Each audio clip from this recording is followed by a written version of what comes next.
They say, do what you love, and you'll never work a day in your life.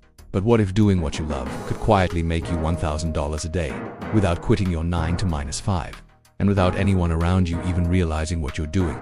Today we're pulling the curtain back on a hobby the ultra-rich have been cashing in on for years, a hobby so under the radar, most people don't even consider it a business. It's not trading stocks, it's not crypto, and it's definitely not dropshipping. In fact, it's something that, on the surface, just looks like a pastime. But here's the twist. It's making ordinary people more money than most full-time jobs. The unexpected $1,000 day hobby. Picture this. A man named Aaron in Los Angeles spends his evenings tinkering with old watches. He's not a jeweler, he's not a professional repairman, but one day he flips a vintage Rolex he found at an estate sale for $2,800 profit. He repeats the process, and before he knows it, his weekend hobby is generating $30,000 a month. The hobby, collecting and flipping rare assets in a niche market most people ignore. Why this works, and why it's exploding right now. The rich have always had a soft spot for scarcity. When something is rare, in perfect condition, and has a story, it becomes desirable. Whether it's vintage luxury watches, rare vinyl records, first edition books, classic cars, limited edition sneakers, the principle is the same. Buy undervalued assets, hold or improve them, then sell to the right buyer for a premium. And here's the kicker. Because it's seen as a hobby, most people in these markets aren't even playing for profit. That means the competition isn't cutthroat. Yet, the psychology behind the $1,000 day hobby. Rich people know that in every economic shift, money flows into passion markets. When the stock market feels risky, when inflation makes cash less attractive, the wealthy park money into things that hold value over time.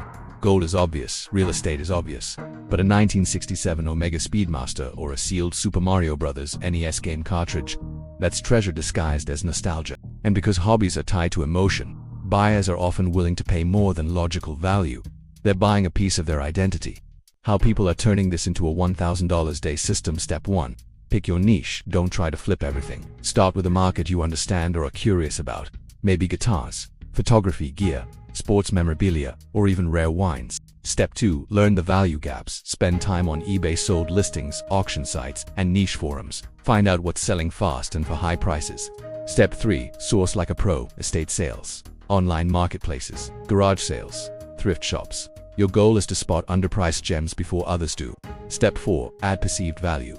Even small changes like professional cleaning, quality photography, and compelling storytelling in your listings can double your selling price. Step 5. Build a buyer network. Rich collectors talk to other rich collectors. Build relationships and your items will sell faster, sometimes even before you list them. Case study. The guitar collector who outsmarted everyone. Sarah from Chicago loved playing guitar in college. She never thought about making money from it. One day she sees a dusty 1960s Fender Stratocaster listed for $500 at a pawn shop. She cleans it, gets it authenticated, and sells it online to a Japanese collector for $6,800. Within a year, she's making more from guitar flips than her corporate job. Her secret? She knew the story of each guitar she sold, and told it better than anyone else. Why this is safer than many online side hustles. It's asset-backed. You're holding a physical item that has real value. You're in control. No algorithm, no sudden platform ban can erase your business. Your work is fun. You're literally spending time on something you enjoy. And because you can start small, you're not risking your life savings. The opportunity window. Here's the truth. This hobby won't stay hidden forever. You're already seeing TikTokers and YouTubers showing off their flips. Once enough people catch on, the competition will get tougher, and those easy $1,000 days will shrink. The rich already know this. That's why they're buying heavily right now. Closing hook. Call to action. So, will you just watch from the sidelines, or will you turn your hobby into a $1,000 day cash flow machine? The rich are quietly collecting profits while others scroll through their feeds. Maybe it's time you picked up that guitar, dusted off that camera, or went hunting for treasures in your city. Because one thing's for sure, the $1,000 day hobby is real, and the clock is ticking.